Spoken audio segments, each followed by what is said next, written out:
Welcome to another episode of Made in Sullivan County, where we visit places that you ask yourself, I wonder what they make in that building. Well, today we're at Turtleson. Let's hear more from Greg and Chet.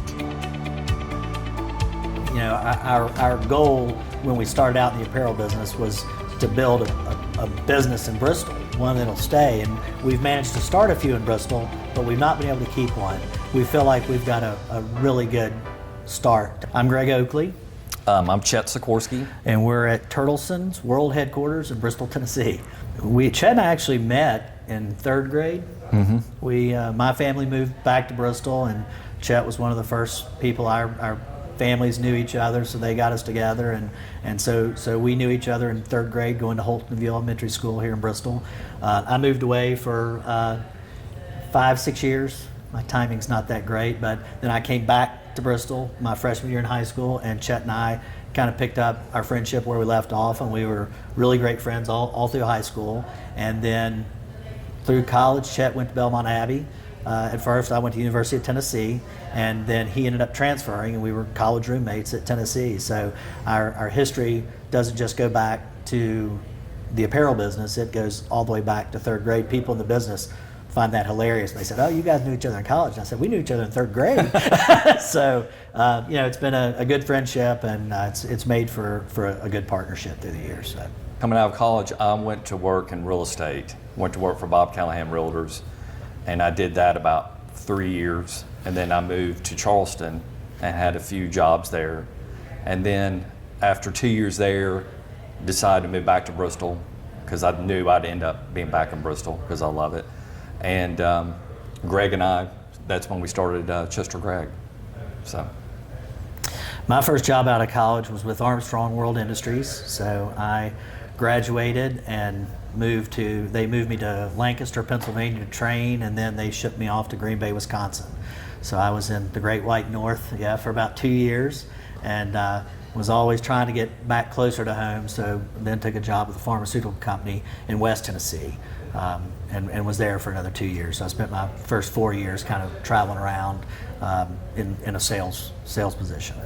I started my first business when I was 25, and it was a combination of wanting to find something that would get me back to Bristol. I couldn't find a job in Bristol 20, God, that's longer than that now, 30 years ago. I tried, and I just wasn't able to find a job in Bristol that I could come back home and kind of build a life here. So I said, well, that's the time to start my own. So I was in West Tennessee. I was looking for a reason to come home, and I still didn't know what I wanted to do, but I found a restroom hygiene service. I was actually in Memphis, Tennessee, in a barbecue joint that wasn't the nicest, and I walked into the bathroom and it was spotless, and there were all these little stickers on it that said sanitized by Swisher, and it was one of those things I just like, wow, that's a great business. So I wrote down the number, called them, and kind of went down a path with them.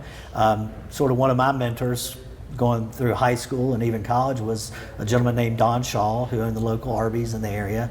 So I went to him and talked to him about what I wanted to do. He ended up becoming my partner. So Don and I were partners in Swisher Hygiene that I left my job and brought back to Bristol. And we did that for about 5 years. Don never scrubbed any toilets, by the way, but he was very, very helpful and a great partner. And we ended up selling that.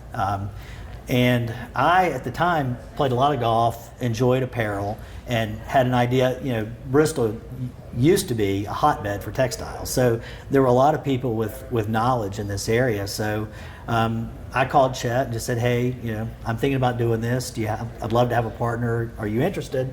He was in Charleston at the time, so he came back, and we started just talking to anybody we could that had roots in the apparel business. And one of the best things that I remember about that early start was we said we were talking to Alan Slagle, I think was his name, Bristol Jeans, and I said, "Alan, here's what we want to do.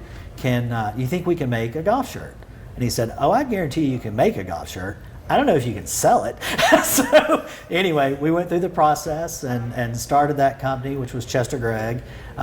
We learned everything the hard way. We knew nothing about the apparel business. We had a partner, William King, here in downtown Bristol, was our original partner in Chester Greg. And we literally learned everything the hard way in the apparel business. And from there, we ended up meeting another gentleman who lived in North Carolina who had an idea for some cashmere sweaters, and he had made them and had gone out and tried to sell them, and then his production fell apart right before he was going to deliver. So he called and said, "Hey guys, do y'all know anybody that could make these sweaters?" So luckily we had a contact that was able to deliver the sweaters. We actually brought all those first sweaters into Bristol. We shipped them out for him. We invoiced it. We did all that work. We kind of just tag teamed it and said we'll figure it out later.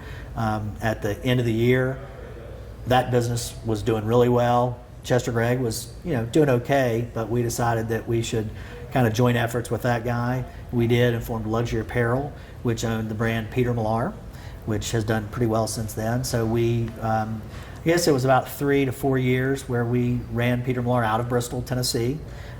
We ended up selling that business in 2006, I guess, and unfortunately at that time, the owners moved everything out of Bristol to North Carolina, to Raleigh, which is, again, even back then was a little easier to run an apparel company out of a city like that. So this is a long story, but so we get out of that, and Chet goes, I think, went and worked for the United Company. Went to work for the United Company. And I bought another company. I bought a steel business based in Wilmington, North Carolina, called the Stainless Corporation. Relocated my family to Wilmington for the summer, ran that business, and then after the summer I commuted for about 4 years back and forth to Wilmington. It was an export steel company. When the recession hit, that business did not fare so well. So it was a commodity-driven business, and my commodity wasn't worth quite what it was. Chet had since gotten out. I guess United had sold at that time. Chet was looking for something to do, was approached by a rain suit company that is the largest rain suit company in Europe, I think, and they were looking to come back to the U.S. Approached Chet about a distributorship. So Chet called me and said, "Hey, what do you think?" We met with them and said, "Well, it sounds great, but why not start another brand and just do it yourself?" So Chet actually ran Turtleson. We had flip-flops that I was kind of tinkering around with, and rain suits for probably 2 years, and Chet kind of did that on his own, and I decided that the steel business, I was probably needing to find something else from the steel business. So I came back in 12 or 13, and about 2014 we ramped Turtleson up and kind of developed what it is today, which is a full-blown golf-inspired lifestyle brand. And we didn't have a name for the brand. I mean, what's funny is that turtle, which everybody asks about, is actually where the name comes from. It kind of built the whole brand that we have now. But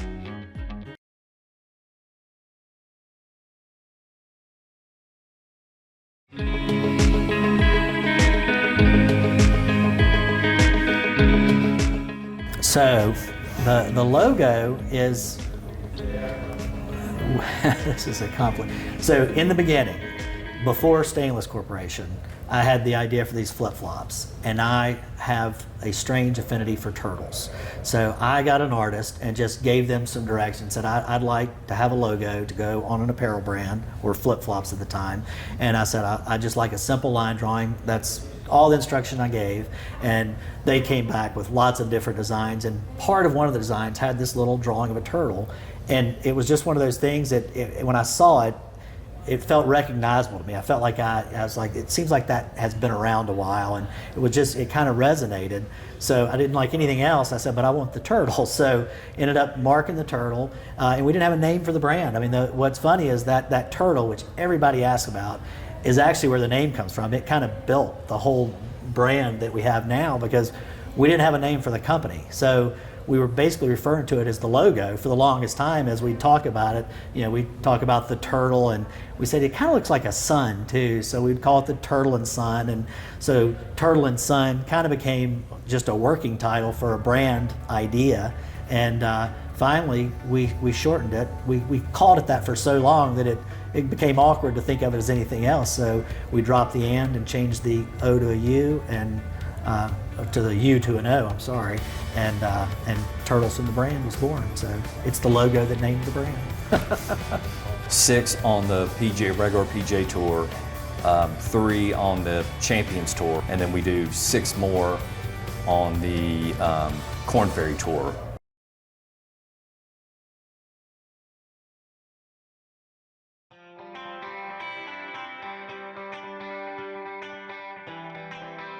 We've got about 30 W-2 employees, so we fluctuate a little bit in Bristol. We're probably around 24, 25-ish right now on site in Bristol.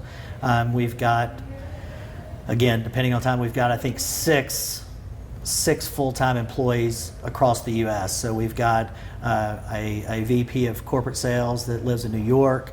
Our VP of merchandising lives part-time in Greenville, North Carolina, and part-time here. He's actually rented a place here and spends about half his time here now. We've got some employee sales reps. So a lot of our sales reps are 1099 contractors, but we've got several that are actually company employees that only carry our line. And then we've got the managing director in the UK, and then I think we've got another 9 sales rep, 1099 sales reps across the country, I think. And then in Europe, we've got 4 sales reps over there, and again, the distributors in the other areas then have sales reps as well, but those are the ones that are identifiable with the Turtleson brand. We ship product all over the world. We are, I'll get this wrong, I would say that we're probably in 8 countries right now. Is that accurate? Sounds about right. We've got an office in the UK, a managing director that runs our operations out of the UK and Europe. He also is responsible for setting up distributorship. So we've got a Turtleson-owned office, so we own our distribution in the UK and Europe. We have a distributor in Australia. We've got some world-class accounts there. We've got a distributor in New Zealand, and we've got a distributor in South Africa. So we're literally selling all over the world, and those are our active distributors. It's, you know, we've got active business in all those places and sell some of the greatest places in the world. Chet and I were fortunate enough to go over to Scotland in August and visit St Andrews, which is one of our great customers, and play the old course and, you know, visit the pro shop and see our product and meet with the Links Trust. And so we sell some of the most famous places in the world now, which is really cool. It's really exciting for us sitting in Bristol to talk about, you know, who we're selling all over the world. Canada, we sell into Canada. So yeah. You ought to talk though about Randy Smith. What about that? Sure. Yeah. He's a golf coach that wore our stuff at the Masters, and he got really. Yeah. What's funny is we got a lot of people don't publicity know off that. Yeah, that we do have tour players, but so Scotty Scheffler, who just won the Masters, #1 player in the world, his coach is a good friend of ours. We met him. He was one of the first people we met in the business, and just super great guy. And he is actually a Turtleson brand ambassador. So he's always with Scotty. So if you see Scotty playing on TV, Randy's not far behind. And he got a lot of coverage at the Masters. And as Scotty Scheffler was walking off the 18th green after just sealing the victory, got a great shot of Randy Smith hugging him, and people saw the turtle and they're like, "Oh my gosh, the winner of the Masters is wearing Turtleson." not exactly, but his coach is wearing it. And he's a good guy and a good ambassador for the brand, and just world-class teacher and world-class guy. But yeah, we do have tour players. We've got 15 tour players that we outfit. 6 on the regular PGA Tour. 3 on the Champions Tour, which is the tour over 50, and then we do 6 more on the Korn Ferry Tour, which is the tour below the PGA Tour. And then we have 4 developmental players that are trying to make the tours, and we help them out and we provide apparel to them.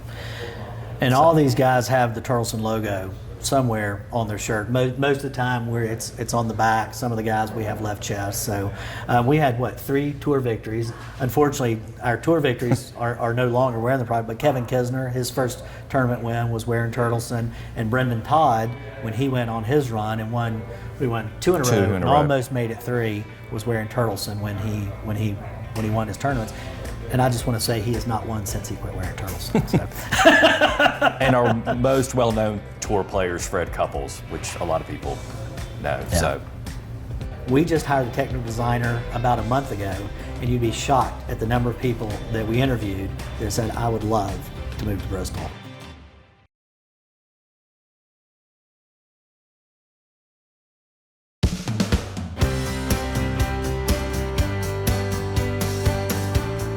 Bristol is, I wasn't born in Bristol, you were born in Bristol. No, I was not. Neither one of us were born in Bristol. But when somebody asks me where I'm from, I say Bristol. So I always wanted to come back. I mean, when I went to college, I knew I was going to come back. I wasn't sure how. So the first company that I started it because there wasn't one in Bristol, and so I brought it back. So, Bristol is a good place to live. It says so right on the sign. So, and we love it. I mean, our families mostly are here. Not all mine's here, but a good bit. But the people in Bristol and the support of the community. There's no place that I'd rather be, and I don't want to speak for you, Chip. No, it's a fantastic place. I grew up here. I mean, I wasn't born here, but I grew up here most of my life, and like Greg said, it's a good place to live. Really, a great place to live. We should change the sign. Yes. Yes. When we bring people to Bristol, they're surprised. They're surprised by not just our facilities, and probably not mainly our facilities, but they're surprised by the town. We've got great relationships. Bristol Hotel's a great partner of ours. They're a customer. Their parent company is a customer. We put guests there all the time, and so people, when they come to Bristol, they're a little blown away by what it is. I mean, we have people coming from all over the world, not just, we've got a guy right now in from England, and he said, this is a lovely town, and it's just great. What's happening in Bristol in general, but downtown right now, we spend our time with our guests in downtown Bristol, and we don't leave. It's great. So they love the town. Employees, when we first started, it wasn't real easy to get technical apparel people to come to Bristol. Those jobs are in New York, they're in California, and when we say Bristol, Tennessee, there's some snickering. We just hired a technical designer about a month ago, and you'd be shocked at the number of people that we interviewed that said, I would love to move to Bristol. So it's really changed our hiring process. It's made it easier to have an apparel company in Bristol, Tennessee, which is not something that you see a lot of. So people love Bristol, not just us. Bristol's contagious. I think the best thing about doing business in Bristol is the support from the community. I mean, this is a BTES production, and they've been hugely helpful for us. So there's a lot of the city's been great to work with for us. So when I say community support, there's that aspect, which is commercial, but also the people of this town want to see businesses succeed. I mean, we're fortunate. It's not easy to start an apparel company anywhere, and it's not cheap. And we've had some people in the community really step up along the way and not just invest their time, but invest their dollars in us. And so there are a lot of people in this community that have had success that want to share that success, and we've been a beneficiary of that. Commercial and personal support in Bristol, to me, no better place to have a business. Chet and I are not designers. We own an apparel company, but we are not designers.